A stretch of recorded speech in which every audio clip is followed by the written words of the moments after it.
ګوره دلته خو ظاهره خبره ده چې حکومت ذموار یو که موږ وګورو د تېرو 14 کالو نه ډېر بېحسه او ډېر نالایق او ډېر غیر سنجیدہ او ډېر غیر ذمه داره حکومت چې دی هغه په دې پختونخوا باندې مسلط دی او د ګورننس که موږ وګورو نو ډېر بدترین ګورننس دی او د هغې په وجه باندې چې یو پولیټیکل ویل چې دی هغه په نظر نه راځي. حکومت خپله ذمواري چې ده هغه سر ته نه رسوي، هغې په احتجاجونو کې او په درنو کې مشغوله دي او په جلسو کې مشغوله دي او حکومت طرف ته بیخي اړو توجه نشته. همدغه وجه ده چې د دې صوبې حالت چې دی اقتصاد چې دی هغه تباه شو. په انتظامي توګه باندې که موږ وګورو نو زموږ صوبه چې ده هغه بدحاله شوه، هغه تباه شوه.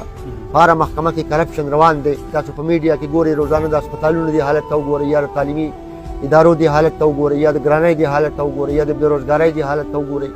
دې ټول سچویشن ته چې موږ ګورو نو حکومت نومي شی چې دی او په مخ نه راځي یا په نظر نه راځي. یعنې حکومت دلته موجود نه دی.